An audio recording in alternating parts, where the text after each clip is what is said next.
Tenemos un problema. Nos han encomendado la misión de hacer una investigación científica sobre un tema que sea de nuestro interés y que nos afecte. Pero solo somos un grupo de alumnos de instituto, o sea, nunca hemos tenido que hacer una investigación de este nivel. Además, ¿cómo vamos a ponernos de acuerdo? A Javier le interesa la historia, la filosofía, la Grecia antigua y la filología. A Lourdes, la medicina forense. A Monse, la genética y la biomedicina. A Leire, la biología y la neurociencia. Y a Daniela, la medicina del aparato digestivo. Sin embargo, todos tenemos algo en común que nos afecta, y son las altas capacidades intelectuales. La verdad es que hasta hace bien poco no teníamos ni idea de que fuéramos alumnos con altas capacidades intelectuales. Así que se nos amontonan las preguntas sobre el impacto que esto puede tener para nosotros. Pero al buscar la información en redes sociales o en Google, todo parece un poco confuso y no sabemos muy bien de qué nos podemos fiar. Además, se nos ocurren preguntas muy específicas y relacionadas con nuestros intereses, como por ejemplo, ¿hay algún elemento genético o neurobiológico que sea diferenciador en personas con altas capacidades? ¿Puede esto tener una implicación para su salud física o emocional? Específicamente, ¿son más sensibles al estrés y a los problemas digestivos o del sistema inmune? Hay estudios del cerebro post-mortem de personas con alta capacidad intelectual. ¿qué se sabía en la antigua Grecia sobre la cuestión de la inteligencia y el cerebro? Necesitamos datos fiables para dar respuesta a nuestras preguntas, y justo eso es lo que persigue la investigación científica. Así que vamos a convertir nuestras preguntas en el hilo conductor de nuestra investigación. Si te fijas, casi todos buscamos una relación entre la alta capacidad intelectual y un sustrato material, es decir, algo que sea distinto en el organismo de estas personas. Por tanto, vamos a averiguar si existen diferencias en el organismo de las personas con alta capacidad intelectual. Si todo esto te interesa, acompáñanos en este viaje al conocimiento. Bien, pero ¿cómo podemos dar respuesta a nuestras preguntas? Ojalá trabajar en un laboratorio donde podamos hacer todos los experimentos necesarios para conseguir las respuestas. Ya, pero no somos científicos, si ni siquiera hemos terminado el instituto. ¿Y qué hacen los investigadores cuando quieren averiguar algo? ¿Empiezan a construir el conocimiento desde cero? No, eso sería imposible. El conocimiento se ha ido construyendo a lo largo de miles de años, gracias a todos los pensadores que han ido aportando su granito de arena a la montaña de sabiduría.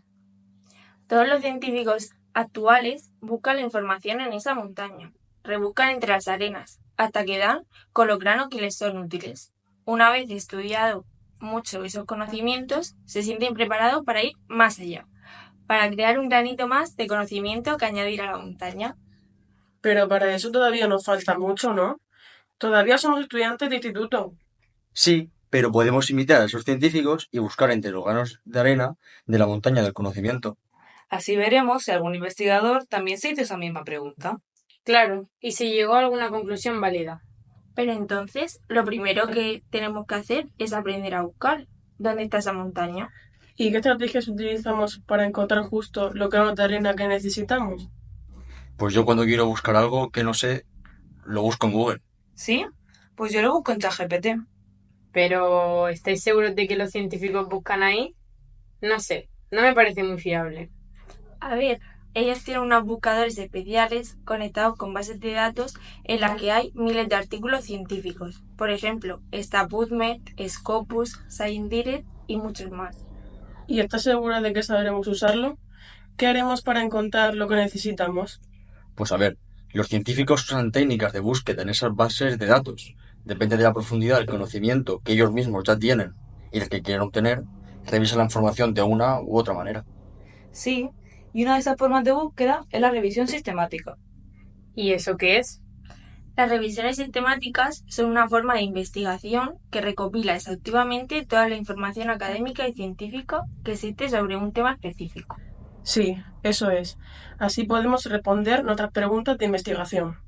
Pero para hacerlo bien, tenemos que cumplir unas reglas y explicar con detalle qué pasos hemos seguido para buscar los datos. También porque hemos elegido unas investigaciones y hemos descartado otras. Después, hay que resumir e interpretar toda esa información recopilada. Y si se hace algún análisis estadístico con los datos obtenidos, entonces estaremos haciendo una revisión sistemática con metaanálisis. A ver, creo que no estamos capacitados todavía para hacer esas cosas. Te recuerdo que solo somos alumnos de instituto. Sí, Tienes razón, no tenemos el conocimiento necesario para hacerlo, y nos llevaría muchísimas horas de estudio y de trabajo. Estudio metaanalítico descartado. Pero bueno, podemos intentar hacer una revisión sistemática. En este tipo de investigación, el objeto de estudio son los documentos que otros científicos han publicado con los resultados de su investigación. Claro, y en lugar de investigar en un laboratorio, investigaremos sobre estos documentos que están en Internet y a los que podemos acceder desde nuestro ordenador. Siento decirte que algunas de esas herramientas no podremos utilizarlas, están reservadas a instituciones científicas. Sí, pero hay otras que sí que están abiertas a todo el mundo, como PubMed. Bueno, vamos a estudiar bien cómo se hace todo esto y nos repartimos los temas.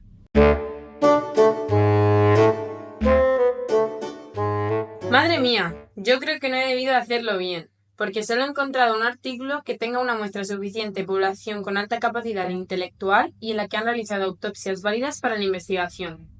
Vamos a comprobarlo. Como has descrito las palabras claves, los operadores de búsqueda booleanos que has usado y en qué bases de datos has buscado, cualquier investigador puede seguir tus pasos y comprobar si lo que has hecho está bien o no. Por eso es tan importante describir todo en ciencia, para que pueda ser replicado por otros investigadores y comprobar que la investigación está bien hecha. Bien, pues parece que sí, Lourdes. Solo podemos tomar ese artículo. A veces cuando un área está poco investigada sucede esto. ¿Y qué has encontrado? El artículo se titulaba ¿Existe una relación entre el número de células del cerebro y el cociente intelectual? En este artículo de 2021 aplicaron técnicas de estereología a 50 cerebros sanos donados a la ciencia. Se tenían pruebas de inteligencia de las personas fallecidas y un 8% tenía una alta capacidad intelectual. Por tanto, se pudo comparar su CI con aspectos físicos del cerebro post-mortem. Se estudió el volumen y el peso del cerebro. También los 4 lóbulos por separado, la corteza frontal, temporal, parietal y occipital. Se calculó el número total de neuronas del neocórtex, astrocitos, oligodendritos y microglía, y también su grosor y el área de superficie. Y los resultados indicaron que nada de esto tenía una correlación con el cociente intelectual. Pero en la mayoría de estudios de neuroimagen sí que se ha correlacionado el cociente intelectual con el grosor cortical o el volumen cerebral. Y Young y Hayer encontraron en 2007 que el vínculo aparente, los volúmenes cerebrales y las puntuaciones del cociente intelectual estaba relacionado con factores como la densidad celular o la complejidad del circuito neuronal, el grosor de la mielina y la arborización dendrítica. Sí, Leire, pero hay diferencias entre lo que se observa en los cerebros vivos en pruebas de neuroimagen y con lo que luego se observa en los análisis post-mortem. Por ejemplo, en 2013 hicieron una comparación directa en un grupo de pacientes. Tenían sus pruebas de neuroimagen y cuando fallecieron realizaron pruebas de estereología en sus cerebros y vieron que no correspondían. Todavía queda mucho por investigar. No tenemos todas las respuestas todavía. Por ejemplo, a mí también me ha costado encontrar investigaciones que relacionen la alta inteligencia con el sistema digestivo. Y eso que desde hace unos años han aumentado los estudios sobre el eje intestino-cerebro. ¿Y qué tiene que ver el intestino con el cerebro? A priori, parece que están muy alejados y cumplen funciones muy distintas en el cuerpo. Bueno, todavía es un campo de estudio muy reciente, pero se sugiere que tiene que ver con el microbioma intestinal. En algunos pacientes con epilepsia, los médicos observaban una reducción de crisis epilépticas durante el tratamiento con antibióticos. En niños con autismo y o TDAH, también observaban un aumento o disminución de los síntomas dependiendo del consumo de unas cepas de probióticos. En 2023 se publicó un estudio en el que analizaron el microbioma de 165 niños y midieron su inteligencia. Se vio que había una fuerte correlación entre un cociente intelectual alto y un microbioma más diverso, uniforme y rico. Pero vaya, que todavía queda mucho por investigar en este campo. ¡Qué interesante, Daniela! Ya los antiguos griegos se cuestionaban la relación entre el cuerpo y la mente. ¿Os cuento lo que he investigado yo? Claro, Javi, cuéntanos. El transcurso de la civilización griega destacó por el cambio del mitos al logos, es decir, el paso de la lectura del universo mediante la mitología al uso de la razón. Esto se pudo ver en la medicina de los santuarios, la cual dejaron atrás para incorporar unos estudios médicos razonados. Ahí jugaron un papel importante los protopsicólogos, quienes resaltaron la relación mente-cuerpo. Y podría estar relacionado con la psicología actual. Uno de los protopsicólogos más importantes fue Empédocles, quien elaboró la teoría de los 4 temperamentos. La lectura del cuerpo como contribuyente a las características de la psique, el alma, fue primordial para los griegos. Por ejemplo, en la virtud, o arete, la cual era la imagen del griego perfecto. Podemos ver los ideales del arete en muchas esculturas de los filósofos griegos, donde muestran una gran serenidad acompañada siempre del autoritarismo. La fortaleza física, como demostró Platón, era parte del equilibrio mente-cuerpo que buscaban los helenos. Y finalmente, en el siglo V a.C., Platón elaboraría su teoría de las ideas, principalmente orientada a la epistemología, y daba importancia a la palabra como camino hacia la inteligencia. En su teoría, Platón elaboró una división tripartita del alma, con la que dividió a la sociedad según los tributos de su psique. Entre las partes, la más importante para él, la razón, que englobaba el conjunto de virtudes para poder gobernar según la misma. Qué interesante, Javi. ¿Sabes lo que me estoy imaginando? Lo que pensarían los antiguos griegos de todo lo que hemos avanzado en el conocimiento en 2000 años. ¿Te imaginas a Platón o Aristóteles en el siglo XXI? Por ejemplo, descubriendo que hemos descifrado el genoma humano y que somos capaces de identificar genes que hacen cosas muy específicas en nuestro cuerpo. ¿Y podrían conocer cuál es el gen de la inteligencia? Pues ahí sí van a llevar un buen chasco, porque los investigadores han tratado de encontrar ese gen desde que existe la tecnología para detectarlo, y nada, no han dado con él. Entonces, ¿cómo es posible? Si el ADN es como el libro de las instrucciones de nuestro organismo, ¿no existe un gen que dé las instrucciones sobre un rasgo tan importante como la inteligencia? Pues es más complicado, justamente por ser un rasgo tan importante en el ser humano y además tan complejo, no se encuentra ubicado en un solo gen. La inteligencia es un rasgo poligénico, es decir, son muchos los genes que están implicados en su desarrollo. Las investigaciones que he encontrado identifican la inteligencia como un rasgo altamente hereditario. Los estudios de asociación genética a gran escala, llamados GWAS, han identificado cientos de loci genómicos vinculados a la variación en la inteligencia. Dentro de esta variación, en el grupo de personas con un cociente intelectual más alto, se observa que determinados grupos de genes se expresan en células del sistema nervioso de manera diferente que los de inteligencia media. Sí, eso coincide con los estudios que yo he encontrado, en los que observaba a través de una imagen que en los cerebros de las personas con alta capacidad intelectual había diferencias respecto a los de la inteligencia media. Por ejemplo, en los cerebros de las personas con alta capacidad intelectual, las dendritas de las neuronas piramidales y estriadas son más grandes y complejas.